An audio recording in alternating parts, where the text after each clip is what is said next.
ஆத்மனின் அன்பு வணக்கங்கள்.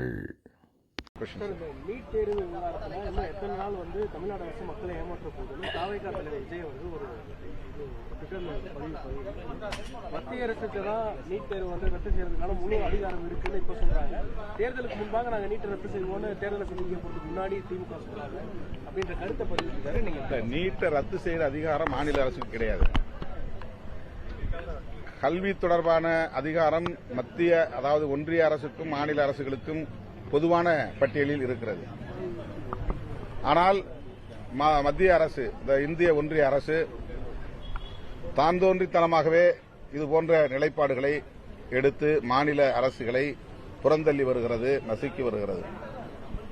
என்றாலும் கூட தேர்தல் நேரத்தில் திராவிட முன்னேற்றக் கழகம் நீட் தேர்வை ரத்து செய்வதற்குரிய அனைத்து முயற்சிகளையும் மேற்கொள்வோம் என்ற வாக்குறுதியை தந்தார்கள். ஒரு முறைக்கு 2 முறை சட்டமன்றத்திலே தீர்மானம் நிறைவேற்றி மசோதா நிறைவேற்றி அனுப்பியும் இந்திய ஒன்றிய அரசு அதை ஏற்கவில்லை. ஆகவே இதற்கு முட்டுக்கட்டையாக இருப்பது அல்லது எதிராக இருப்பது இந்திய ஒன்றிய அரசுதான் என்பதை அவர் தாவேகா தலைவர் அறிந்திருக்கிறாரா என்று தெரியவில்லை. இந்திய ஒன்றிய அரசுக்கு எதிராக கேள்வி எழுப்ப வேண்டும் என்பதுதான் முறை. தமிழ்நாடு அரசை பொறுத்தவரையில் தன்னுடைய கடமையை செய்திருக்கிறது. இந்திய ஒன்றிய அரசு அதை தவிர்க்கிறது.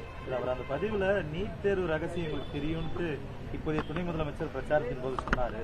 ஆனா சொன்ன ரகசியம் என்ன மாதிரி அது துணை முதல்வர் தான் விளக்கம் சொல்லுவார். ஈரோடு கிழக்கு இடைத்தேர்தலுக்கு வேட்பாளர் அறிவிக்கப்பட்டிருக்காங்க. திமுக சார்பில் வேட்பாளர் நிறுத்தப்பட்டிருக்கிறார். திமுக வேட்பாளர் சந்திரகுமார் அவர்களின் வெற்றிக்கு விடுதலை சிறுத்தைகள் கட்சி தீவிரமாக பாராட்டுவோம். விடுதலை சிறுத்தைகள் கட்சியின் சார்பில் 2 நாட்களுக்கு தீவிர பிரச்சாரத்தையும் நாங்கள் மேற்கொள்ள இருக்கிறோம். கூட்டணி கட்சி தலைவர்கள் பிரச்சாரத்தையும் திமுக ஒருங்கிணைக்கும் என்று நான் நம்புகிறேன். அந்த பிரச்சாரத்திலும் நாங்கள் பங்கேற்போம். திராவிட முன்னேற்றக் கழகத்தின் வேட்பாளர் திரு சந்திரகுமார் அவர்கள் பெரும்பான்மையான வாக்குகளின் வித்தியாசத்தில் மாபெரும் வெற்றியை பெறுவார். அந்த வெற்றிக்கு நாங்கள் துணையாக இருப்போம். பெரியாருடைய கொள்கைகளையும் சிந்தனைகளையும் கடந்த காலங்களில் பாஜக கடுமையாக விமர்சித்தது. பெரியாருடைய சிலையெல்லாம் உடைப்புன்னு சொன்னாங்க. ஆனால் இப்போ சீமான் பெரியாரை கடுமையாக விமர்சித்தாரு. என்ன காரணம் அப்படின்னா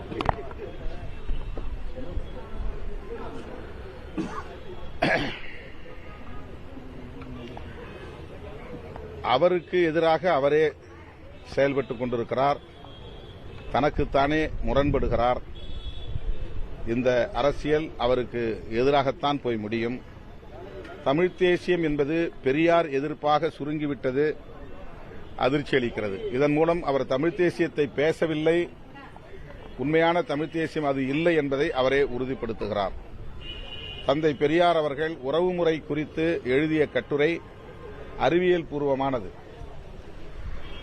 அது எந்த வகையிலும் ஒழுங்கீனத்தை கற்பிக்கிற கட்டுரை அல்ல. உறவுமுறை என்பது சாதிக்கு சாதி, மதத்திற்கு மதம், இனத்திற்கு இனம், தேசத்திற்கு தேசம் மாறுபடுகிறது. ஆனால் இந்து மதம் உறவுமுறைகளின் மீது சில புனிதத்தை ஏற்றி வைத்திருக்கிறது. அந்த புனிதம் கற்பிதமானது என்பதை அம்பலப்படுத்துவதற்காகத்தான் அதை பற்றி அவர் பேசியிருக்கிறாரே தவிர யாரும் எப்படியும் நடந்து கொள்ளலாம், எந்த ஒழுக்கமும் தேவையில்லை என்கிற பொருளில் தந்தை பெரியார் பேசவில்லை. அது அவருக்கு எதிரான அவதூறு என்பதை விட தமிழ்நாட்டு மக்கள் போற்றி வருகிற அரசியலுக்கு எதிரானது, கருத்தியலுக்கு எதிரானது. தந்தை பெரியாரும் புரட்சியாளர் அம்பேத்கரும் ஒருவரை ஒருவர் மதித்து நட்பு பாராட்டிய தலைவர்கள். அம்பேத்கர் மீது பெரியாருக்கு மிக உயர்ந்த மதிப்பு இருந்தது. பெரியாரின் மீது தந்தை அம்பேத்கர் அவர்களுக்கு மிக உயர்ந்த மதிப்பு இருந்தது. பௌத்தத்தை தழுவுகிற நேரத்தில் கூட தந்தை பெரியார் அவர்களை மியான்மருக்கு வரும்படி அம்பேத்கர் அவர்கள் அழைப்பு விடுத்தார். அவருடைய அழைப்பை ஏற்று அன்றைய பர்மா, இன்றைய மியான்மருக்கு போய் வந்தவர் தந்தை பெரியார். தான் மதம் மாற விரும்பவில்லை, ஆனால் உங்கள் நிலைப்பாட்டை ஆதரிக்கிறேன் என்று ஆதரவு தெரிவித்தவர். தமிழ்நாட்டில் உள்ள ஒடுக்கப்பட்ட சமூகத்தினர் அம்பேத்கர் எடுத்த முடிவுக்கு ஒத்துழைக்க வேண்டும், அனைவரும் பௌத்தத்தை தழுவ வேண்டும் என்று அறிக்கை வெளியிட்டவர் தந்தை பெரியார். ஆனால் பெரியாரை அம்பேத்கரோடு ஒப்பிடக்கூடாது என்று சொல்லி பெரியாரை குறைத்து மதிப்பிடுவது அல்லது அவமதிப்பது எந்த வகையிலும் ஏற்புடையதல்ல. அம்பேத்கரை இதற்கு அவர் துணை அழைப்பது தவறான ஒரு அணுகுமுறை. அதேபோல மேதகு பிரபாகரன் அவர்களையும் துணைக்கு அழைத்துக் கொள்கிறார். அவர் எந்த இடத்திலும் பெரியாருக்கு எதிராகவோ திராவிட அரசியலுக்கு எதிராகவோ கருத்து சொன்னதில்லை. அப்படி பேசுவதுதான் தமிழ் தேசியம் என்று எந்த வரையறையும் மேதகு பிரபாகரன் எங்கேயும் குறிப்பிட்டதில்லை. தன்னுடைய நிலைப்பாடுகளுக்கு மேதகு பிரபாகரன் அவர்களையும் துணைக்கு அழைப்பது கவலை அளிக்கிறது. இந்த போக்கை சீமானவர்கள் கைவிட வேண்டும் என்று தோழமையோடு கேட்டுக்கொள்கிறேன்.